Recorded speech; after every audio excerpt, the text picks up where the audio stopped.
She kept the coffee mug.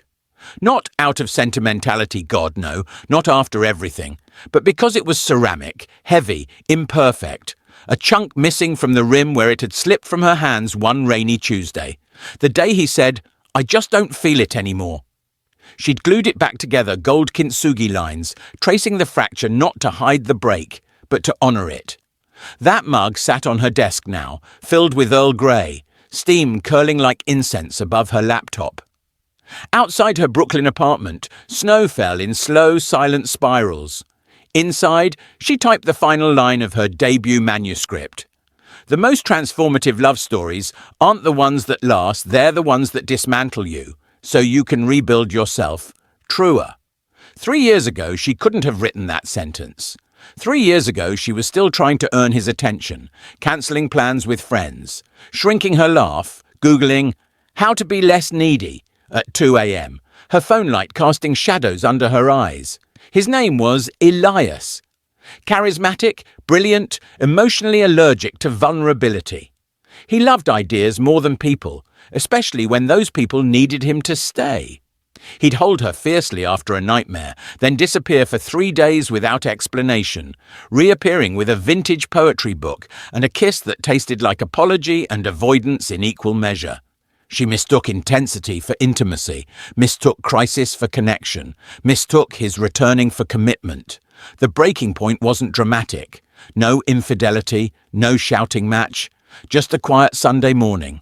She asked softly, hopefully, "Do you see a future with us?" He stirred his coffee, didn't look up. "I don't plan that far ahead. You know that." And in that pause, the space between his words and the silence that followed, she felt something snap. Not loudly, not violently, like a tendon finally giving way after years of overuse.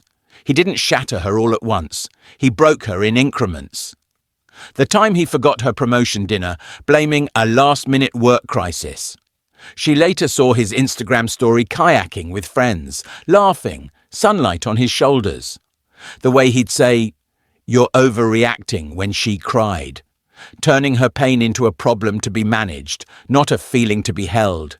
How he never met her childhood best friend, or visited her hometown, or asked about the panic attacks she'd started having in elevators after they got serious. Each fracture was small, but together they weakened the foundation. When he left for space, for clarity, for himself, she collapsed. Not into tears, but into numbness. Slept 14 hours a day, stopped returning calls, wore the same sweater for a week. Her body, her mind, her spirit all in mourning. But grief, if you let it, is alchemy.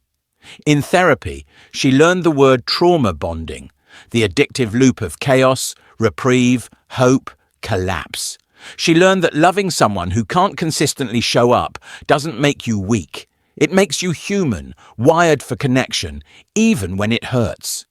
She learned that his inability to love her well said nothing about her worth and everything about his own unhealed wounds. And then, slowly, she began to build. Not a fortress, not a shield, a self. She started with her body, yoga not to shrink, but to inhabit, to feel her breath, her strength, the ground beneath her. Therapy not to fix herself, but to reclaim herself. Boundaries not as walls, but as gates. "I love you, but I won't answer texts after 9 p.m. "I'm happy for you, but I can't hear about your new relationship yet." She reconnected with her voice. Wrote essays no one saw at first. Sent one trembling to a small literary journal. They published it. Then another. Then an editor emailed, "Your voice is urgent. Do you have more?" She relearned joy, unshared joy. Drinking wine on her fire escape, watching the city blink awake. Taking a solo trip to Maine, no itinerary, just salt air and silence. Dancing in her kitchen to Solange, barefoot, hips swaying, no one watching, no one judging. She forgave herself for staying too long, for hoping too hard, for thinking love should hurt to be real. And somewhere in that rebuilding she realized, he didn't give her strength. He forced her to find it. He didn't teach her self-worth. He made its absence so unbearable, she had no choice but to seek it. He didn't create the woman she is today. But his absence, his inconsistency, his emotional unavailability excavated her. Like a storm that floods a valley, washing away weak soil to reveal bedrock beneath. The irony? She wouldn't wish the pain on anyone, but she wouldn't erase it either. Because the woman who cried in parking lots, who rehearsed texts she never sent, who measured her value in his sporadic attention, that woman was real, and she mattered.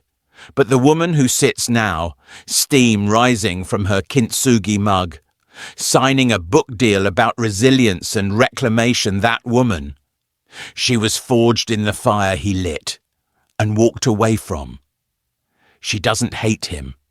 She pities the version of herself who thought his love was the only kind worth having. And she thanks quietly, fiercely the universe for the breaking.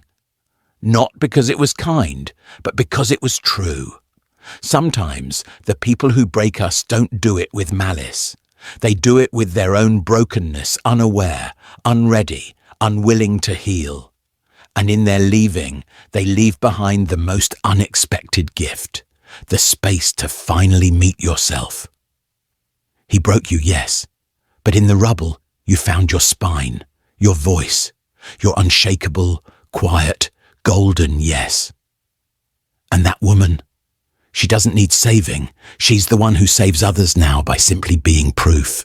You can be shattered and still become whole, not despite the break, because of it.